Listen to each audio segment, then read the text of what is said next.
Le titre de ce livre, Études sur les prophéties bibliques, il est écrit par le bien-aimé frère Mark Tophonos. Nous sommes présentement à la troisième partie de ce livre.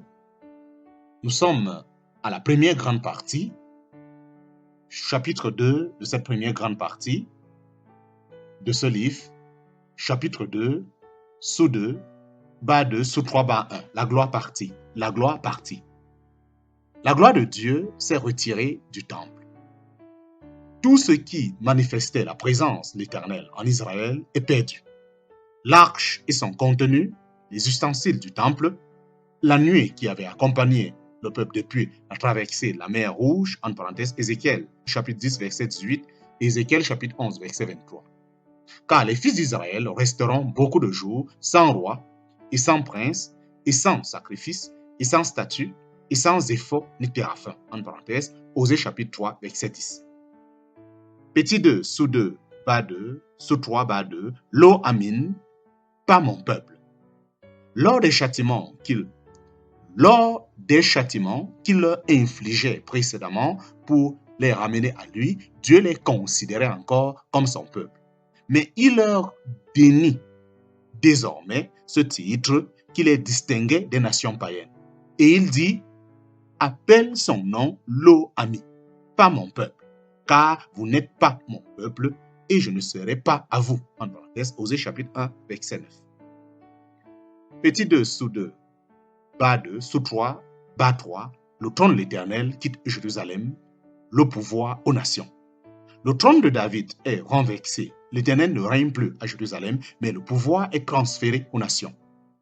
Ces trois caractères principaux de la condition d'Israël subsistent aujourd'hui encore et ne disparaîtront que lorsque ce peuple sera converti et restauré. Sans doute, une petite partie de Juda remonta-t-elle de Babylone 70 ans plus tard, comme nous allons le voir dans notre prochain chapitre. Mais ce retour partiel ne modifia aucunement la position nationale du peuple. La gloire de l'Éternel ne revient pas, la sentence Lo Ami, pas mon peuple, ne fut point annulée et le trône de David ne fut pas restauré. Chapitre 2, sous 2, bas 3. Chapitre 3 de ce livre, le retour de Babylone et les 70 semaines de Daniel. Chapitre 3 de ce livre, la grande première partie de ce livre, le retour de Babylone et les 70 semaines de Daniel. Chapitre 2, petit 3, sous 3, bas 1, Dieu ramène son peuple. Là, le prophète Jérémie avait annoncé que Dieu ramènerait en Canaan les captifs de Babylone après une période de 70 ans, en parenthèse, Jérémie chapitre 29, verset 10. Comparaît également à Daniel chapitre 9, verset 2. Nous voyons en Esdras chapitre 1 que l'Éternel réveilla l'esprit de Cyrus, roi de Perse, en parenthèse, 536 avant Jésus-Christ. Et celui-ci publia un édit par lequel il autorisa à tous ceux de Juda qui le désiraient à rentrer à Jérusalem sous la conduite de Zorobabel pour reconstruire le temple, en parenthèse, 515 avant Jésus-Christ. Esdras chapitre 6, verset 15. C'est seulement Néhémie qui, selon la prophétie annoncée à Daniel chapitre 9, verset 25, fut chargé par le roi Artaxerxès Ier, dit longue main, de rebâtir Jérusalem et ses murailles, en parenthèse, Néhémie chapitre 2. 455 avant Jésus-Christ. La période où cet événement s'est accompli, bien sûr. Cette preuve de la miséricorde de Dieu envers un petit nombre de captifs n'a cependant pas modifié son décret antérieur. La nation comme telle ne fut pas restaurée et les bénédictions dont elle avait été privée à cause de son infidélité ne lui furent jamais plus accordées. Bien que le temple fût reconstruit, l'arche de l'alliance n'y revint pas, la nuée de gloire n'y apparut plus et, dans les 3 livres prophétiques écrits après le retour de Babylone, Dieu ne s'adressa plus à Israël comme à son peuple. Chapitre 2. Grand 2, sous 2, chapitre 3, petit 2. Pourquoi le retour partiel après 70 ans? Pourquoi le retour partiel après 70 ans? Pourquoi donc ce retour partiel de Juda après 70 ans de captivité? Certainement parce que Dieu voulait qu'il y eût un reste d'Israël en Palestine lors de la venue du Messie sur la terre. Nous l'avons dit, Christ est au centre des conseils de Dieu. Il est l'espérance d'Israël, ne l'oublions pas. Quand il vint ici-bas, Dieu avait donc préparé tout ce qu'il fallait pour qu'il pût être reçu par son peuple comme le Messie promis, la sémence d'Abraham, le fils de David, le prophète. Certes, Israël était depuis longtemps déchu de ses prérogatives de peuple élu. Les Romains occupaient le pays et avaient placé un Idumien sur le trône de David. La descendance royale était si appauvrie que la mère du Seigneur dut le mettre au monde dans une étable avec une crèche pour berceau. Malgré cette triste condition, le Messie était maintenant au milieu de son peuple. Celui-ci allait-il le recevoir? Dieu ayant donc encore un unique fils bien-aimé, le leur envoya lui aussi, le dernier disant « Ils auront du respect pour mon fils » en parenthèse, Marc chapitre 12, verset 6. Quelques bénédictions eussent été la part de ce peuple s'il avait reconnu et accueilli son roi. Nous l'entendons lui-même évoquer avec l'âme cette heureuse, mais alors irrésistible vision. Lorsque, arrivé près de Jérusalem, il s'écria « Si tu eusses connu, toi aussi, au moins en 7e journée, les choses qui appartiennent à ta paix. Mais maintenant, elles sont cachées devant tes yeux. » En parenthèse, Luc chapitre 19, verset 42. Les yeux d'Israël étaient incapables de discerner les choses qui appartenaient à sa paix. Après avoir méprisé les appels que Dieu lui avait adressés durant des siècles par ses messagers, il jeta l'héritier hors de la vigne et le tua. Celui-ci est l'héritier, tuons-le afin que l'héritage soit à nous. En parenthèse, Luc chapitre 20, verset 14. Ils ont crié, ôte, ôte, crucifiez-le, crucifiez-le. Que son sang soit sur nous et sur nos enfants. C'est du sang de leur Messie qu'il se charge ainsi délibérément de ce péché. En portant à son comble l'iniquité nationale d'Israël, lui attira, en portant à son comble l'iniquité nationale d'Israël, lui attira une succession ininterrompue de tribulations durant les 19 siècles qui se sont écoulés depuis la croix. Il lui attirera les châtiments plus terribles encore de la grande tribulation à venir. Il lui attirera les châtiments plus terribles encore de la grande tribulation à venir. Grand 2, sous 2, chapitre 3 sous 3, les 70 années, les 70 semaines d'années, les 70 semaines d'années. Les événements que nous venons de résumer ont été annoncés prophétiquement à Daniel par l'ange Gabriel. 70 semaines ont été déterminées sur ton peuple et sur ta sainte ville pour clore la transgression et pour en finir avec les péchés et pour faire propitiation pour l'iniquité et pour introduire la justice des siècles et pour sceller la vision et le prophète et pour oindre le Saint des Saints.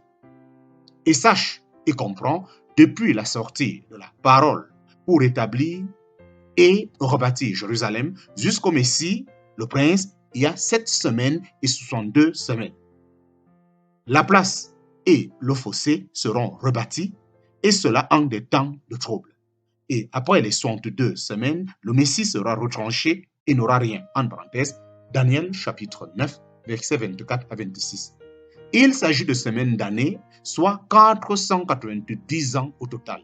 Cette période se subdivise en 3 phases. Grand 2, sous 2, chapitre 3, sous 3-1, 7 premières semaines d'année. Les 7 premières semaines d'année.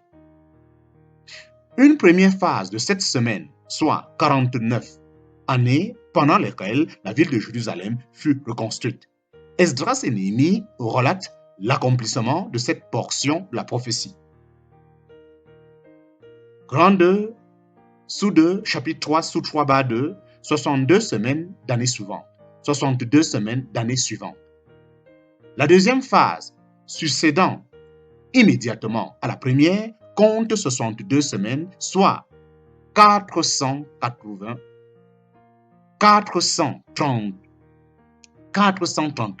ans, 434 ans. À la fin de cette période, le Messie devrait être retranché.